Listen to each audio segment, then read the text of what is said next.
The title of this one makes me nervous.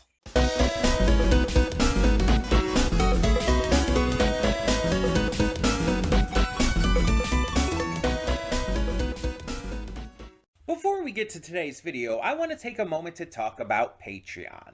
That's right, we are on Patreon now, and we have a bunch of tiers with a bunch of great rewards. You can subscribe and get things like early access to all reactions, depending on your tier, depends on which reactions you get early access to.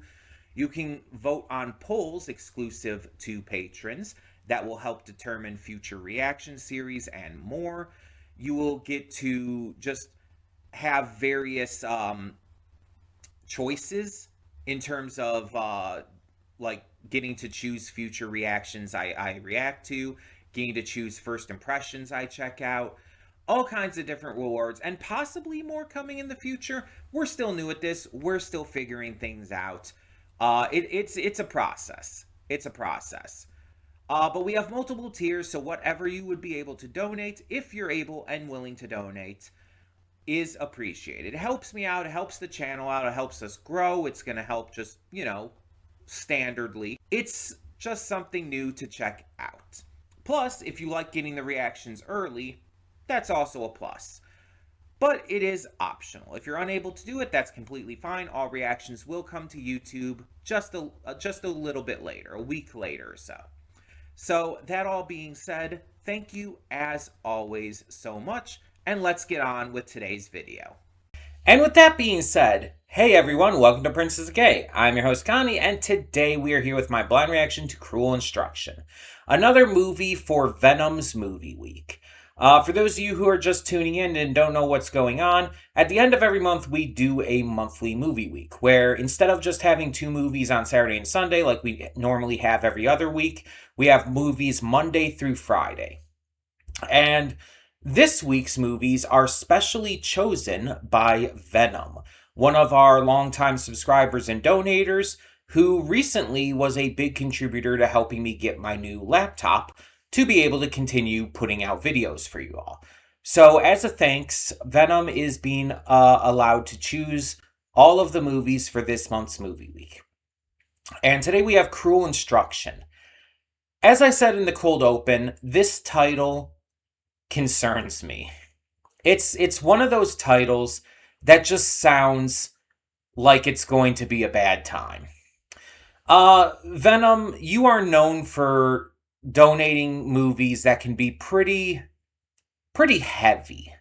And considering what we've already had so far this week, I'm really nervous that you chose this one. I don't know anything about this movie. I know nothing about what it's about, or, who's in it, or anything. I've never heard of the movie prior to it being donated for.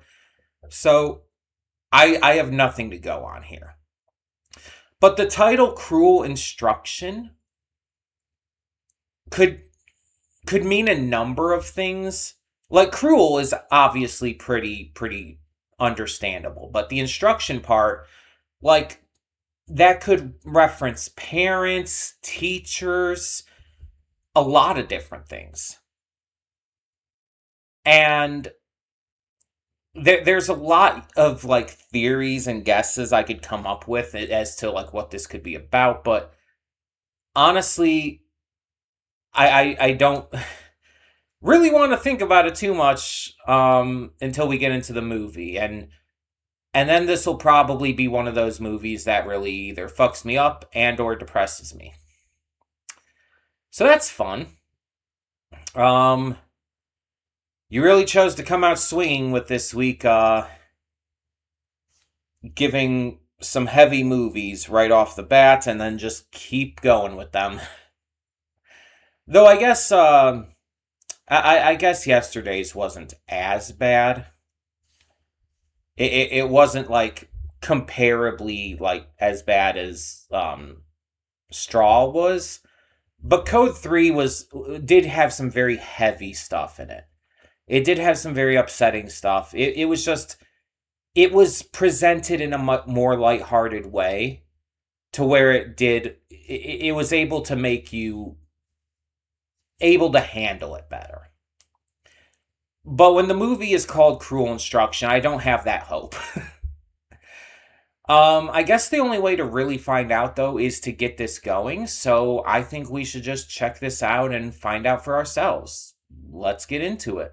Hold up just a sec. Before you click that link down in the description below to get to today's video, I want to remind you of all the awesome content we have both on this channel and the Princess of Gaming channel. Let's check it out.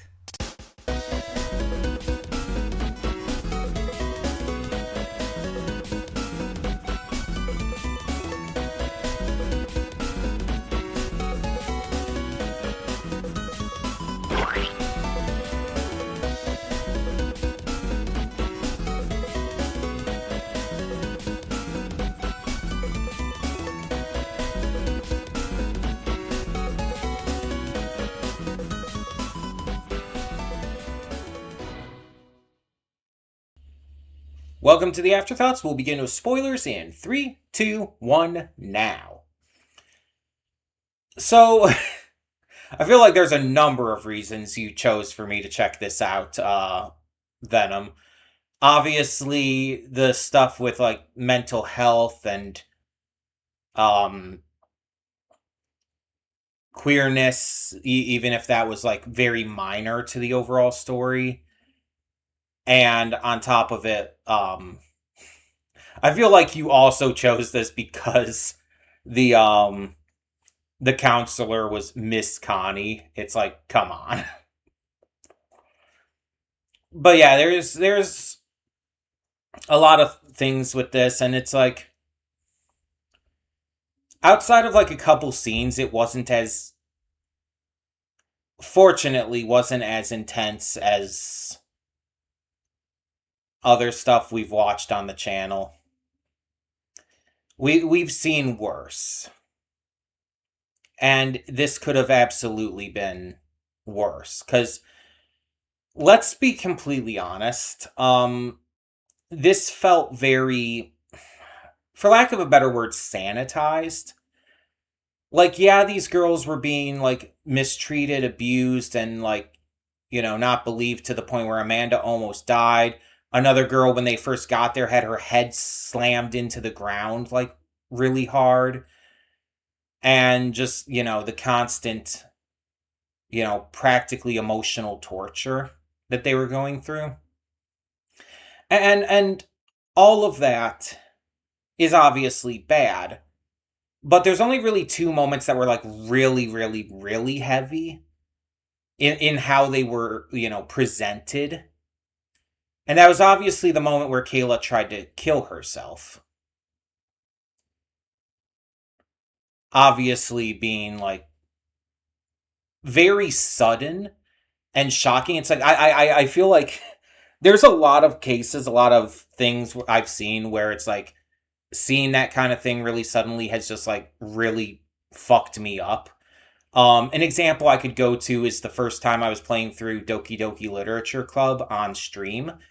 And I got to a part with that, and it's like, I literally threw up. Not on camera, I got to the bathroom, but I was not okay. I was not okay from that. And it's just like, it fucked me up big time. But it's like, I don't know if it's because, like, that's a game and you have more of an active part in it that it, like, affected me more than other things, or if I've just become numb to shit by now. Since then. But I've not really had as much issue with that in the recent years. It still bothers me, of course, and I think it depends on how it's presented, how it's handled. The thing is, the way that this was presented in this film, it was very sudden, and I feel like there wasn't a lot of build up to it. There wasn't a lot of hints that, like, Kayla was even feeling that depressed. Like, yes, Kayla was obviously very fucked up and felt hopeless and everything. But, like, to that degree, it almost felt like it came out of nowhere. To the point where it did feel like a shock factor moment more than anything. It felt like it was there, like, almost to shock the viewers. I kind of just wish that they put more effort into showing Kayla's mental state leading up to that.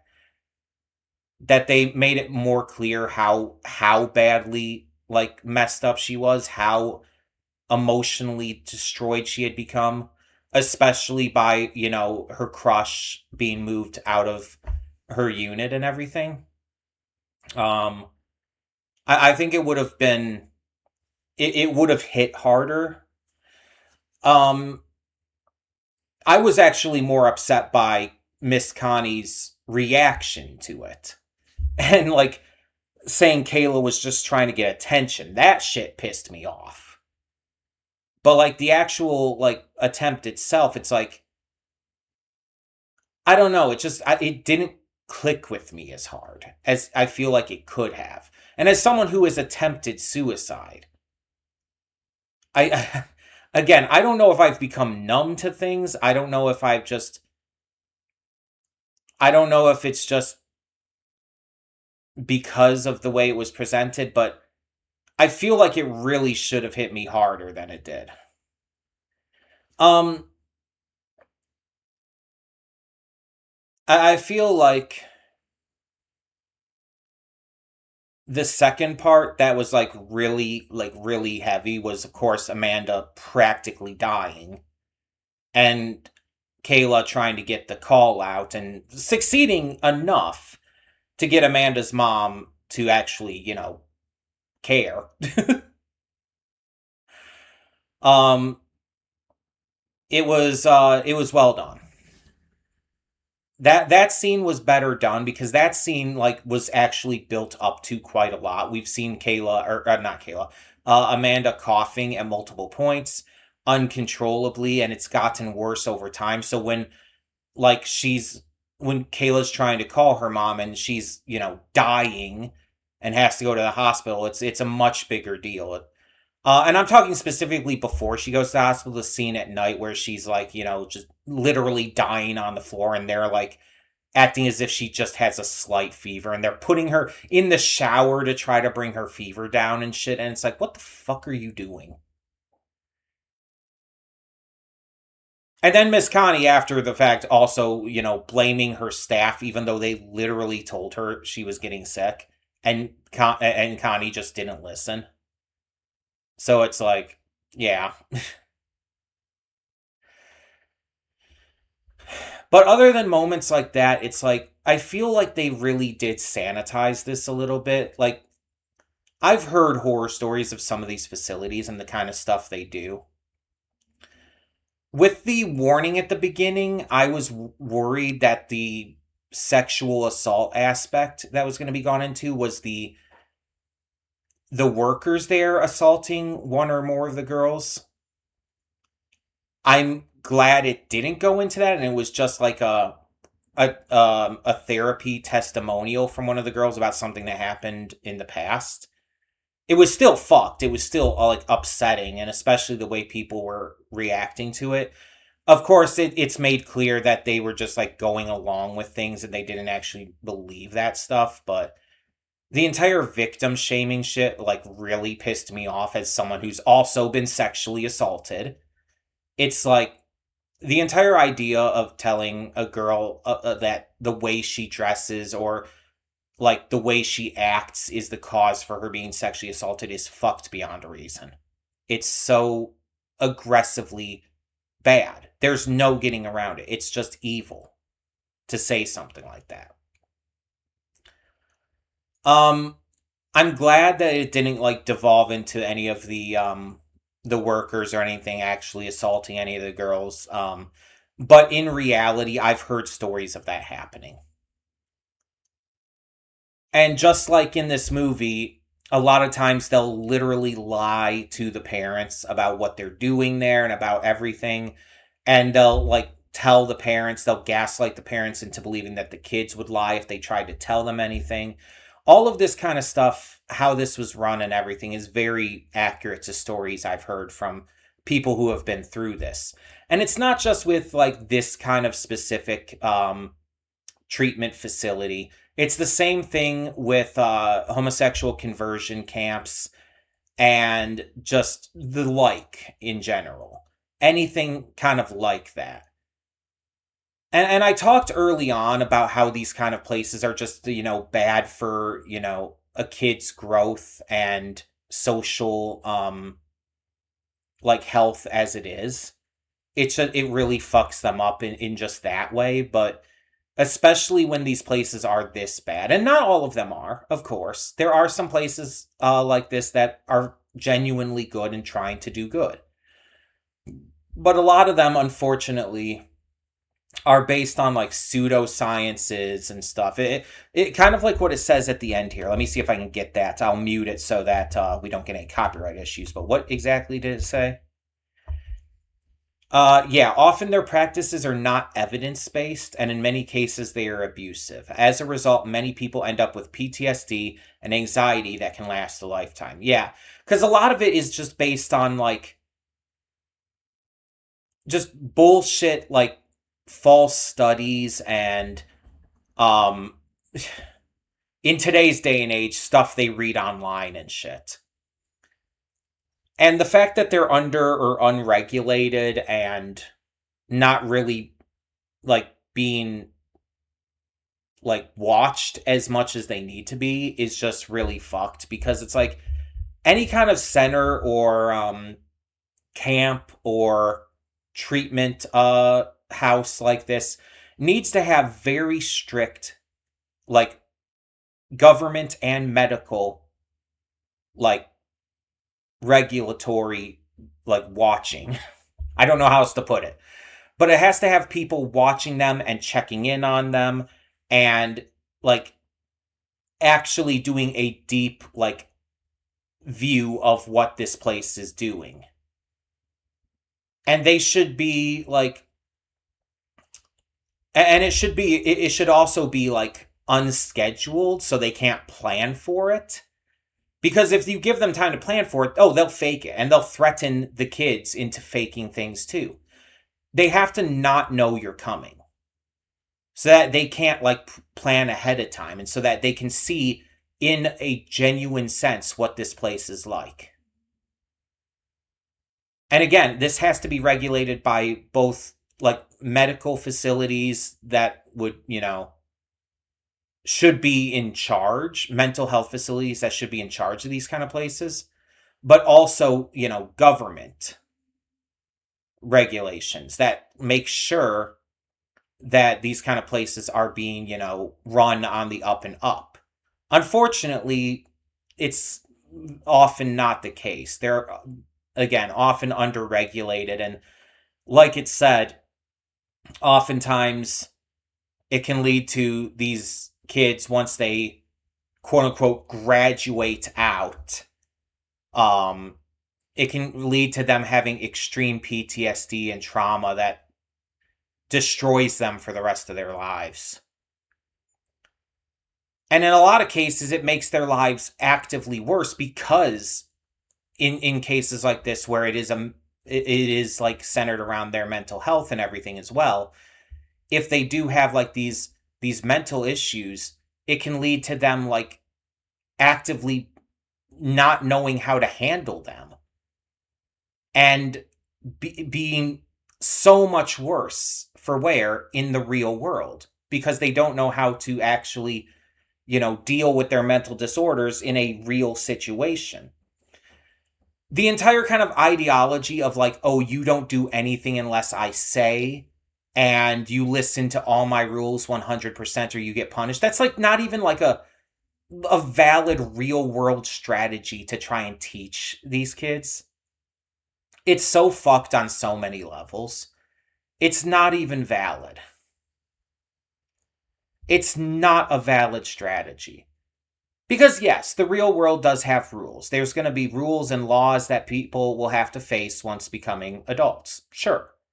But it's not that strictly regulated to the point of being in prison just by being in the real world. It's like, just to put it simply, this Miss Connie lady is a psychopath. And it's wild that she's even being allowed to run this kind of place. And it doesn't go into any kind of, oh, sorry. I accidentally hit the table there. Sorry if that like messed with the mic or anything. It doesn't go into any kind of like aftermath situation. Like it said this was like based on a true story, but we don't get like any specific information on like the real life situation that might have inspired this or whatnot. But a lot of these facilities, I feel like aren't actually closed down as they should be. And they're allowed to keep running and everything. And there's no evidence to support that this facility specifically got closed down after the fact. And it just doesn't even go into it. Because after Kayla gets out, it's just not talked about for that last couple minutes of the movie. She's just reunited with Amanda on the outside. They've become friends. And it's like, that's it. We don't know anything about the aftermath of the facility after Kayla leaves it. We see that obviously Miss Connie is not happy with Kayla leaving.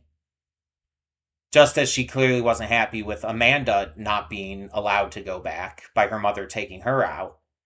But like the other girls were all still there, and it's like there's not really any evidence that any of the other parents were called or anything else was done. So it's kind of bittersweet by the end, just because there's like no proper repercussions, but at the same time that's very real. Even if one or two kids is able to get out of there and their parents are able to like realize how bad this kind of place was, it doesn't mean the place is going to get shut down. It doesn't mean all the other girls are going to get out. And it's especially sad that we have like no real proper conclusion for I can't remember her name right now, but Kayla's crush, and I would even go as far to say girlfriend, because it was very mutual, and they were together. They were pretty much together. Like even to the point of Kayla calling her guiding star. We saw like them pressing their hands against the glass at each other, like at the end, saying goodbye to each other, but that's pretty much it. So yeah, it's kind of bittersweet that we have no like full proper conclusion with her either. But it feels very real in that regard that like not everything is wrapped up neatly in a bow. And by the end, Kayla and Amanda are doing well, but who knows about those other girls? They could be really, like, Miss Connie could be horrifically treating them even worse, as almost like letting out her anger that Kayla and Amanda got away. And she lost out on insurance money because of it. She could absolutely be taking that out on these girls, and we just don't know. And it's just like, we just have no, like, full conclusion. It kind of sucks. But, again, it's very real. It just sucks. But this movie was enjoyable. It was very well made, but it's not perfect. I genuinely think this movie would have benefited from being a little longer and showcasing a little more of Kayla's mental state, leading up to her attempted suicide, as well as just like giving a little more, I hate to say it, but giving a little more intensity to some of the things that were being done there. Because it felt sanitized. I mean, I know this is a Lifetime movie, but it felt like it was like they held back on making it actually as dark and fucked up as it could be. I feel like there could have been a lot more physical abuse. There could have been a lot more emotional abuse, and there could have been really horrific shit that went down that they just kind of skimmed out. And again, If this is based on a true story, maybe that kind of stuff didn't quite happen. Maybe it was more subdued. I don't know. But it did feel like too subdued compared to how I know a lot of real life situations go. And maybe that's just because of like the stories I've heard. And maybe I've just heard like the worst of them, but yeah. Either way, tell me in the comments below what you thought. Thank you, as always, to Venom for donating. We have 2 more movies this week, so we'll continue with Venom's picks. And for now, I'm Connie, and I'm signing off. See y'all next time.